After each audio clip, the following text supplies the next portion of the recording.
Hello everybody, and welcome back to Pow Bam Zing. My name is Carl, and today will be a review of the Fifine K037B, or just their wireless lapel microphone.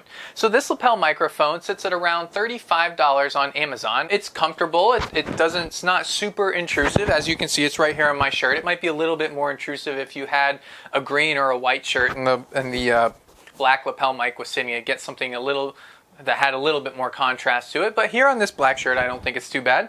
It has a transmitter. It's a really nice belt clip on it, which allows you to very easily just slide it right on your belt. It has multiple channels that you can switch through in case you have interference from one channel, whether that be from computer or any other sort of interference that you have going on, or you have more than one of these in your system at once. For example, if you're running, I don't know, some sort of auditorium where you needed multiple channels of these and they were all going into the same switchboard or soundboard that you have, you can adjust the channel on I think there's 19 or 20 channels that you can adjust so they're not all interfering over the same channel. All that being said, I'm a little disappointed with the sound quality, and I'll tell you why.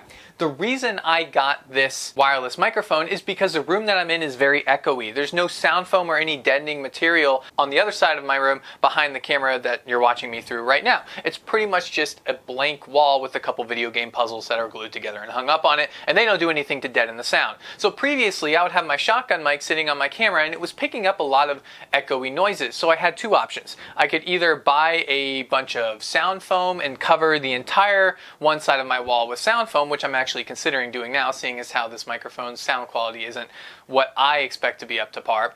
Or I could buy a wireless microphone. And since this wireless microphone had a bunch of good reviews on Amazon and seemed to have good reviews on YouTube as well, I decided to go for it. And what you're listening to now is basically where we were at. And from what I heard on YouTube and from other reviews and from Amazon, the reviews I read on Amazon, this really didn't sound up to par. So I did a couple things. I tried going through the instructions and resetting it. The instructions were telling me you could potentially solve any weird sound issues that I was having, and basically the same sound quality, nothing really helped. I don't have the software to get up to par that I want for my channel. In fact, I would think I was getting just better sound natively or naturally through my shotgun mic, which was sitting on my camera previously.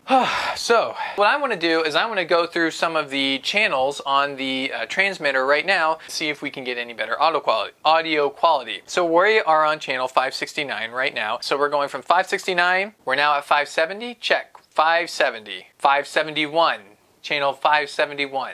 Is this any better? I don't know. I'll have to watch the video to find out. 572, channel 572, 573, channel 574, and so on. In defense of the receiver, in defense of this microphone in general, I suppose, does a really good job of picking up every channel that you switch to. I've never had it drop out of signal or anything like that before. Oh, also about this is it does come with like this 90s infomercial headset thing, so if you want to look like the guy with like the magic tape that seals up stuff instantly and he slaps it on like leaking water barrels and stuff like that, or the guy with the towel that supposedly soaked up any mess, then this is perfect for you. But I am not running a motivational conference, so I'm going to take this off and just use the lapel mic. So what we're going to do is we are going to do a test right now. We are going to test what the wireless microphone sounds like, and we are going to test what the shotgun mic sounds like, and then we are going to do a test of a completely different platform, a USB condenser mic. Actually, you see it right here in the background. It's the Samsung G-Track that I got a few years ago, to see what the differences are between everything and just kind of compare how well this mic does. So this is what it sounds like with the shotgun mic that I previously had on my setup located up by the camera. And as you can tell, the sound is more full. There's more echoes, there's undoubtedly more echoes. However, it's just better. And maybe it's just me, maybe it's my ears, maybe it's the way that I work, the way that I process sound. But I prefer this even as a more natural sound, a natural method of listening, than the very synthetic, robotic, tinny sound that the lapel mic gives me. So this is a test of the Samsung G-Track USB condenser microphone. Now obviously the downside with these microphones is that you have to have your mouth much closer to the mic. You have to speak much closer to the mic. So this really isn't a very practical application. However, it does give you an example of what a nicer microphone might sound like as opposed to the K037B. And finally, here's a recording of the Logitech G230s, the microphone on a low-end gaming headset sounds like. This is what you can expect when you're listening through a multiplayer match, what someone might sound like on the other end.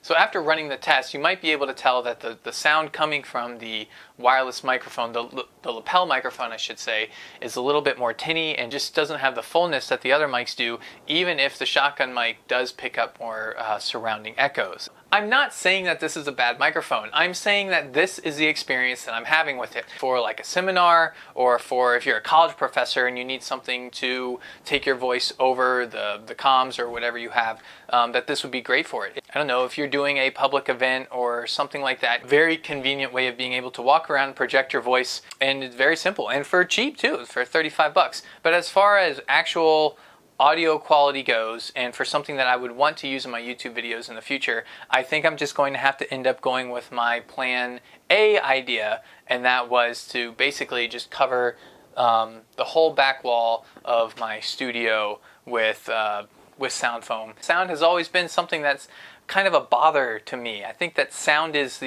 one of the most difficult things to get right. Thank you all so much for hanging out with me. I appreciate it. If you are interested in purchasing this for yourself, or if you are in a situation where sound quality isn't necessary for what you're doing and you just need a cheap, simple solution to get your voice from one position to another position, then this would be a great option. I'll put a link in the description down below the video here so you know exactly where to find it. And I will see you all next time. Thank you all so much for watching my video. Subscribe if you want more content like this. I really do try to get a video out every week. Sometimes it's difficult, and I will catch you all next time. Bye-bye.